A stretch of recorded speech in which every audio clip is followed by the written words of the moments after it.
ये वो बिंदाल नदी है जो अपने आप में जिसका एक बड़ा नाम था। देहरादून की दो प्रमुख नदियां थी, रिस्पना और बिंदाल, दोनों की ही स्थिति इस समय दयनीय है। और ये बिंदाल नदी है जो अब पूरे कचरे से भरी पड़ी है। आप देख रहे होंगे कि कई जगह जो है ये डंगर चुग रहे हैं। उसके साथ ही जो कबाड़ की गंदगी की स्थिति है वो बहुत ही दयनीय है। ये नदी किसी ज़माने में गुलजार हुआ करती थी, यहाँ लोग इसका पानी पिया करते थे और उसके साथ ही तमाम छोटे बच्चे इसमें नहाया करते थे। इसमें मछलियाँ होती थी, इसमें जीवन होता था। लेकिन आज जो स्थिति है वो बहुत ही भयंकर है। और ख़ास तौर पे जब मानसून सीजन शुरू होता है उस समय यहाँ की स्थिति बहुत ही भयानक हो जाती है, क्योंकि नदी में जब पानी आता है और ये तमाम कचरा जब आगे बहता है तो कई लोगों के घरों में घुसता है और कई लोग जो है इस नदी के भेंट भी चढ़ चुके हैं। तो आज हम इस पूरी नदी के बारे में आपको बताएंगे और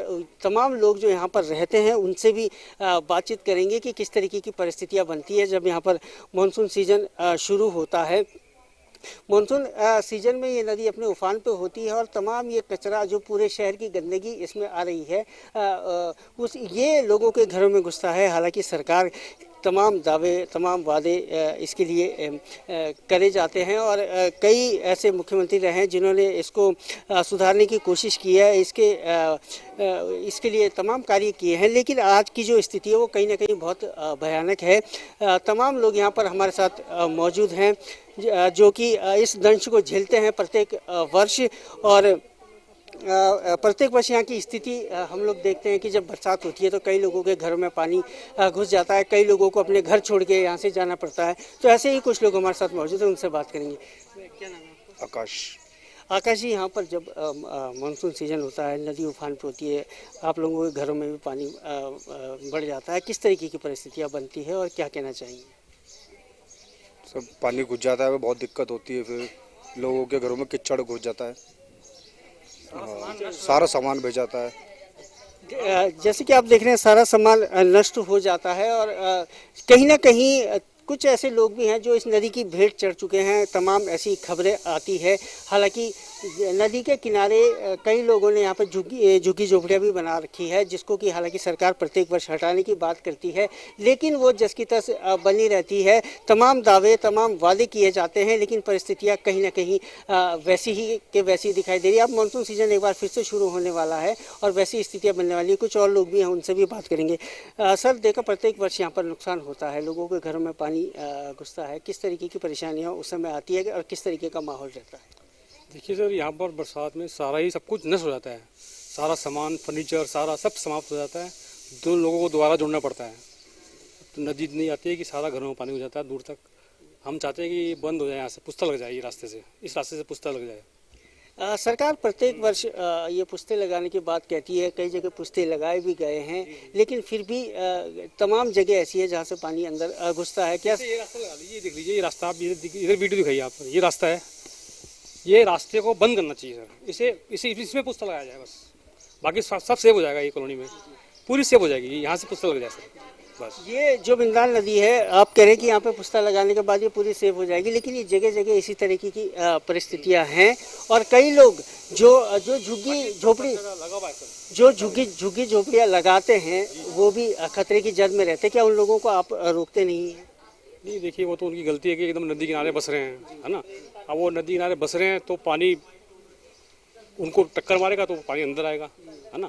अगर वो साफ कर देंगे अपने नदी किनारे तो पानी सीधे चला जाएगा।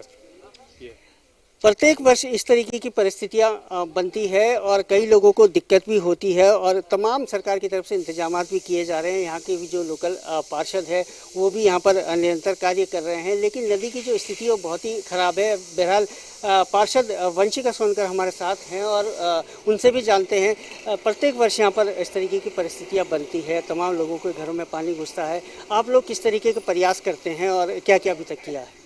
अभी तक जैसे हमारे यहाँ जितनी भी नदी है उस तरफ हमने जितने भी हमसे हो पाया हमने पुस्ता लगवा दिए हैं। और ये वाली जो नदी की बात रही, इस पे भी कार्य चल ही रहा है हमारा पुस्ता का। इस पे भी पुस्ता, दीवार और जाल की बात हो रखी है हमारी। ये बहुत जल्दी काम स्टार्ट हो जाएगा। पुस्ता और दीवार यहाँ पर लगाने की बात कही जा रही है, लेकिन आपने देखा कि यहाँ बिजली के पोल नदी के अंदर लगाए गए हैं। इससे भी पानी टक्कर मारता है तो सीधे घरों में घुसता है और बिजली की तारें भी बहुत नीचे तक आई हुई है। और आगे हमने देखा कि बहुत नीचे आई हुई है। जब अगर नदी अपने उफान पे होगी तो कहीं ना कहीं करंट का भी एक खतरा बना रह सकता है। क्या उसके लिए भी कोई प्रयास किए जा रहे हैं? हाँ जी, मैंने मतलब बिजली विभाग में बात करी थी कि हमारे यहाँ पोल नदी में मत लगाओ, क्योंकि पहले भी अब जब आपदा आई थी उस टाइम पे मतलब बहुत सारे पोल ऐसे टूट गए थे।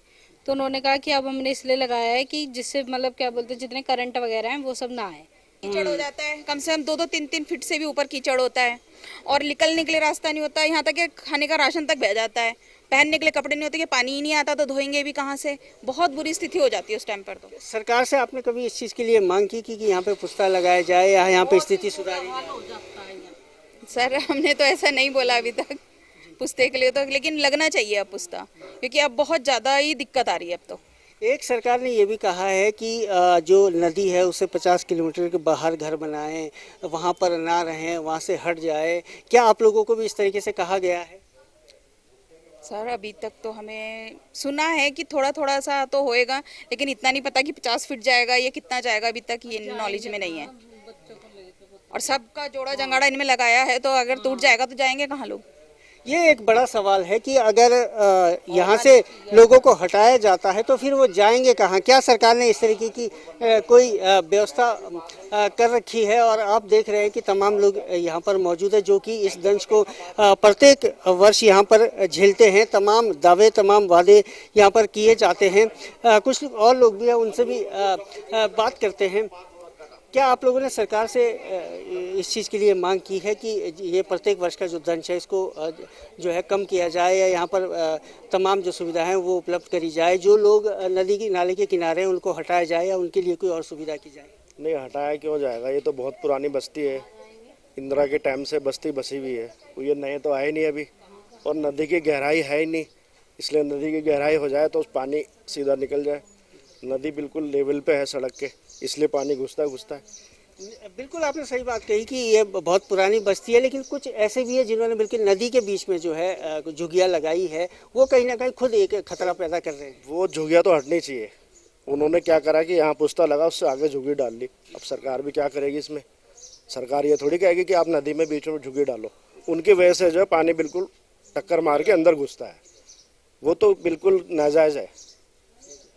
तो ये तमाम लोग थे जिन्होंने कि अपनी बात को रखा और हमने बताया कि इस नदी का क्या महत्व था और क्या आज किस तरीके की परिस्थितियाँ हो गई है कि जो नदी किसी ज़माने में स्वच्छ हुआ करती थी, जीवनदायिनी हुआ करती थी, लोगों को यहाँ से जल मिलता था, यहाँ पर छोटे छोटे बच्चे नहाते थे, वो आज नदी इस कदर बेकार और गंदी हो चुकी है कि यहाँ पर लोगों को आने में भी जो है दिक्कत होती। लेकिन ये बात तय है कि अगर इस नदी का कोई इलाज नहीं किया गया तो आगे भविष्य में बहुत बड़ी समस्या राजधानी देहरादून के इस नदी को पहुंचने जा रही है। अपने सहयोगी प्रभात मिश्रा के साथ मदन सिंह, प्राइम न्यूज़।